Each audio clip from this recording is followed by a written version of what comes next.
Bonjour à tous, bienvenue sur ma chaîne YouTube Touch Mécanique.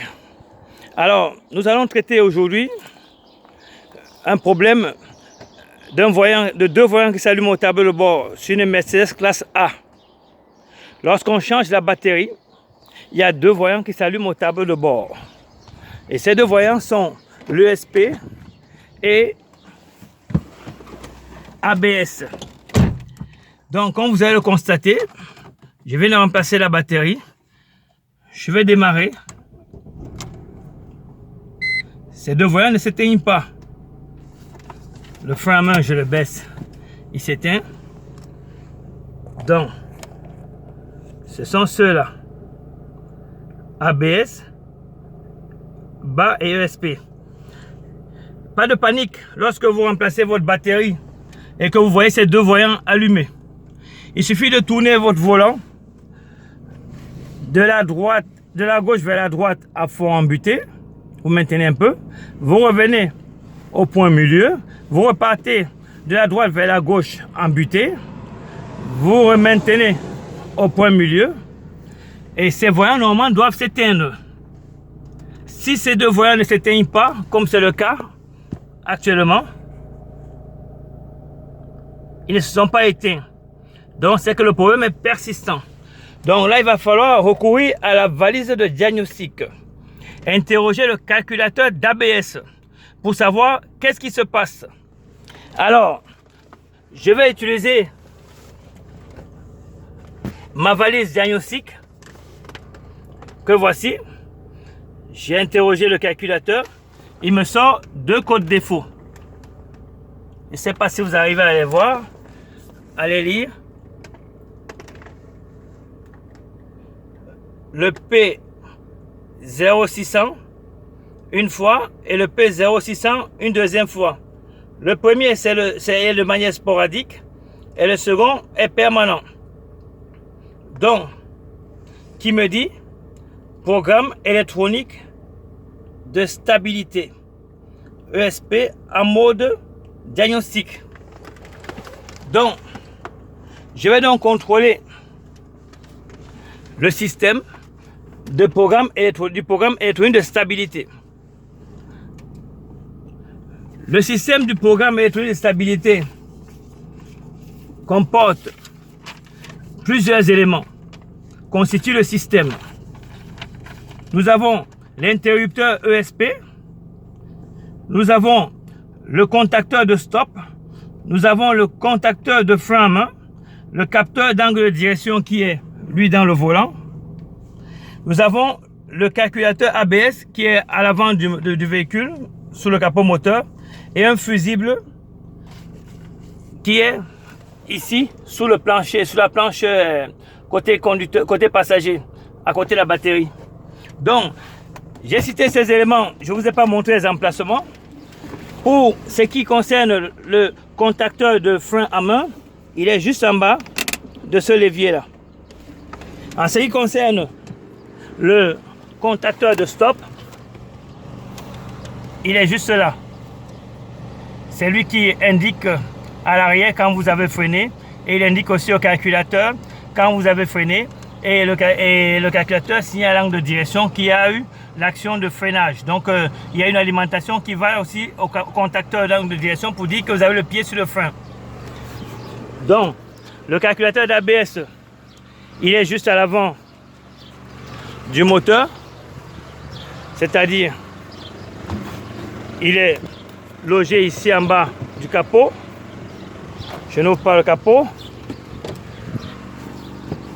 Et ensuite, nous allons donc, après avoir interrogé le calculateur, lire les codes défauts. Je rappelle, ça ne veut pas dire réparer le véhicule. Parce que beaucoup pensent que lire les codes défauts, les effacer suffisent.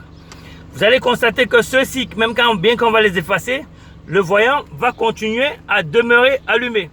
Je procède à l'effacement.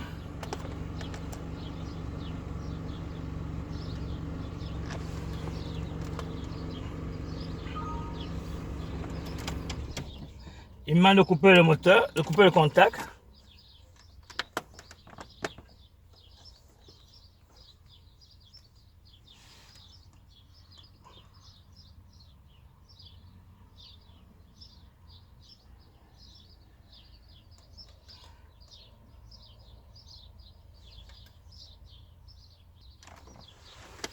Il me demande d'allumer le contact.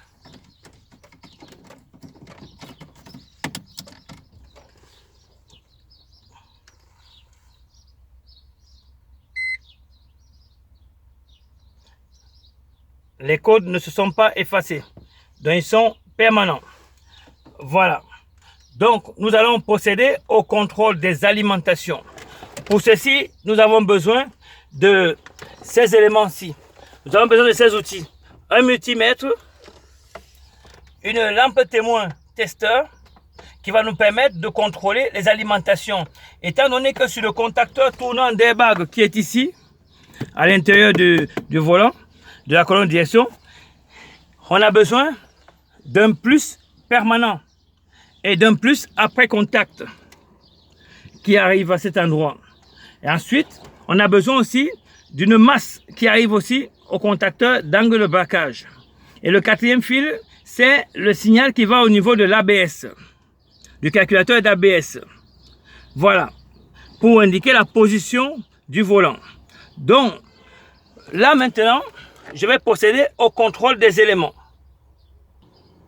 Après contrôle, il s'avère que le contacteur d'angle de direction serait défectueux, puisque tous les aliments et les alimentations arrivent bien. Les continuités de mes fils ont été contrôlées, donc ils partent bien d'un point A à un point B sans interruption. Donc, les signaux, les alimentations qui doivent arriver le plus permanent au contacteur d'angle de direction arrivent bien via le fusible numéro 10. Ensuite, le plus après contact aussi arrive. La masse aussi est permanente. Donc, mon signal, ma continuité du fil du contacteur d'angle de direction au calculateur d'ABS est bonne. Donc, nous avons donc conclu par là que le capteur d'angle de direction serait défectueux. Après contrôle, et il est bien avéré qu'il est défectueux. Alors, je vais procéder donc au remplacement du contacteur d'angle de direction afin de remédier au problème. Donc, on y va. Alors, pour déposer mon contacteur d'angle de direction qui se situe derrière le volant, j'ai besoin de 3 outils. D'une clé torx de 30 pour déposer mon airbag volant. D'une clé Allen de 10 pour déposer le volant. Et d'un tournevis cruciforme pour déposer le contacteur tournant d'airbag, y compris le capteur d'angle de direction, puisqu'il est incorporé. C'est parti. Donc, avant de démonter l'airbag volant, il est d'abord recommandé de débrancher d'abord la cosse négative, celle-ci. Donc, vous devez d'abord la débrancher, la mettre dans un coin, attendre un peu, quelques secondes, avant de déposer l'airbag. Ensuite, pour déposer l'airbag à l'arrière du volant, avec une clé torx de 30, dans ce petit trou, vous avez juste à desserrer les vis. Il y a 2 vis à desserrer avec la torx de 30. Une fois ces 2 vis desserrées, on peut retirer l'airbag en toute sécurité.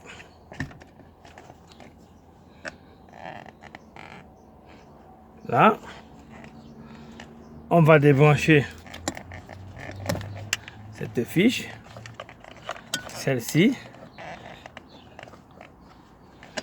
et l'airbag est à ma possession, entre mes mains. Alors, il est important de savoir comment vous devez le stocker, l'airbag. Ne jamais le stocker sur cette position-là. En cas d'explosion, il va décoller. Donc, il faut toujours le stocker sur sa partie aluminium, c'est-à-dire comme ça. Voilà. Nous allons continuer à enlever notre vis principale pour tomber le volant. Une fois le volant enlevé, le contacteur d'airbag, les 2 vis avec le tournevis Torx démonté, il n'y a plus qu'à le retirer comme ça. Et bien il est là. Donc on le remplace par l'autre contacteur. On le remplace par l'autre contacteur, donc qui est ici. Donc je vais tout simplement le faire rentrer à sa place.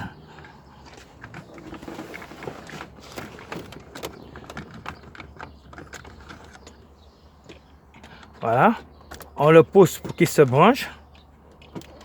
Et ensuite, on visse.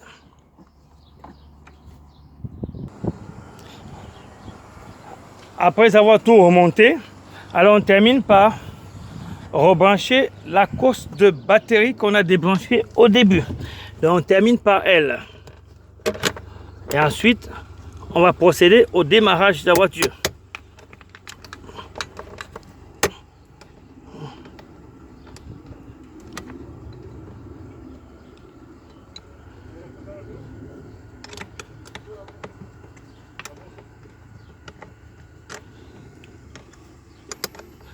Voilà. Maintenant, c'est bon. Maintenant, nous allons procéder au démarrage. Et logiquement, ce voyant, ces deux voyants ESP doivent s'éteindre après que j'ai tourné le volant à droite en butée et à gauche en butée. Il est normal qu'ils restent allumés pour le moment. Là, ils sont allumés pour le moment. Alors, nous allons, là, vous pouvez le constater, ils sont allumés pour le moment. Donc, je vais donc tourner maintenant le volant de la gauche vers la droite, jusqu'à butée, je maintiens. Je reviens au milieu, je repars de la droite vers la gauche, en butée, et je relâche. Vous avez vu qu'ils ont disparu. Ils ont disparu. Ils se sont éteints. Donc, c'est terminé pour cette vidéo. Si cette vidéo vous a édifié, veuillez la liker, la partager, l'aimer et cliquez surtout sur la cloche qui est en bas afin de recevoir les prochaines notifications dès que je publierai une nouvelle vidéo. Espérant que ça vous édifiera et ça vous permettra d'économiser de l'argent. À la prochaine!